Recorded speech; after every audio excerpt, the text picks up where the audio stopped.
Good morning বন্ধুরা, সকালবেলা থেকে ভিডিওটা শুরু করলাম। আর ছেলে দেখছো কি পাকামো করছে, ওর সকালবেলায় হলে এসব পাকামো শুরু হয়। আমি বলেছি বিছানাটা ঠিক কর, গামছা পরে এসে পাকামো করছে। আর কালকের দিনে কালকার দিকে বৃষ্টি হচ্ছে, প্লিজ একটু কমেন্ট করো। আমাদের দিকে তো প্রচুর বৃষ্টি, আর আমাদের মারা গেছিলো বলে অনেক জামা কাপড় কেচে দিয়েছে, সেগুলো শুকায়নি, সেগুলো তোমাদের সঙ্গে শেয়ার করলাম। আর দেখেছো আজকে এইটুকুনা নীলকণ্ঠ গাছে কতগুলো ফুল হয়েছে ভাবা যায়। মানে একটা গাছে কমসে কম 7-8টা ফুল হয়েছে, দেখে একদম সুন্দর লাগছে। আমি তাই অঙ্কুশকে বললাম, অঙ্কুশ নীলকণ্ঠ গাছের ছবিটা একটু তুলে নিয়ে আসতো, যাতে আমার বন্ধুদের সঙ্গে পরিবারের সঙ্গে শেয়ার করতে পারি। আর ও আবার তোমাদেরকে হাত দিয়ে দেখাচ্ছে। আর চলো তোমাদের সঙ্গে আজকে আমি করতে করতে আমি জামা কাপড়গুলো গুছাই, কারণ জামা কাপড়গুলো গুছাচ্ছি বা সব জামা কাপড় কাচতে হবে। আর আজকের থেকে তো আমি আমাদের তাড়াতাড়ি পিন্ডি পড়বে, সেই জন্য আজকে লাল শাড়ি পরতে হবে।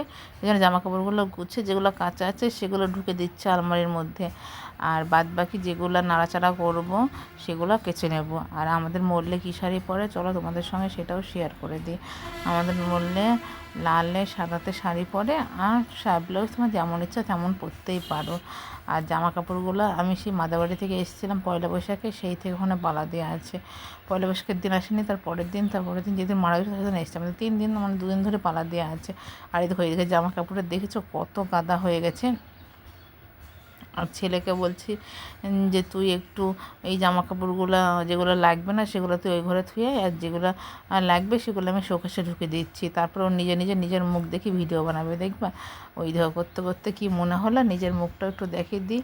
আর কি বলছে যে আমি গরিব না, আমি ভিখারি। একটা কথা আছে না, একটা খুব ট্রেন্ডিংয়ে চলছে যে সবাই বলছে আমি গরিব, আমি তো গরিব নই, আমি ভিখারি। ওই কথাটাই ও সেম বলছে ভিডিওটা করার জন্য। আর আমি তোমাদেরকে কী যে বলছিলাম, বকর বকর করছিলাম, সে আমি নিজেই ভুলে গেছি। সেই জন্য এই দেখো এইরকম আমাদের এই লাল আর সাদা পেরে শাড়ি পরে। আর এই দেখো, আর আমাদের এখন কিন্তু কদিন মাছ মাংস তেল হলুদ ও লবণটা তো খাওয়াই যাবে, মানে কোনো জিনিস খাওয়া যাবে না। খাবো বলতে আতপ চালের ভাত একবার, আর তারপরে ফল দুধ এই সবগুলো খাওয়া যাবে। আর তারপরে অনেক কিছুই খাওয়া যায়, অনেক কিছু খাওয়া যায় না, তাদের মধ্যে কী জানি না, একবার করে খেতে হয় আমাদের।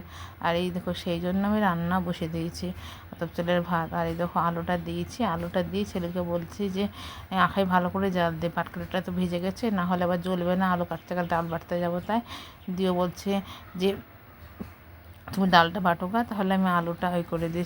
তাহলে আমি প্রথমে আলুগুলো দিয়েছি, তো তারপরে ভাতটাও দিয়ে দিয়েছি। ভাতটা দিয়ে ভালো করে নাড়াচাড়া করে নিতে হবে। নাড়াচাড়া করে তখন যখন ভাতটা ফুটবে টকবক করে, তখন ডালটা দিতে হবে। দেখো ডাল বেটে ডালটাও দিয়ে দিয়েছি।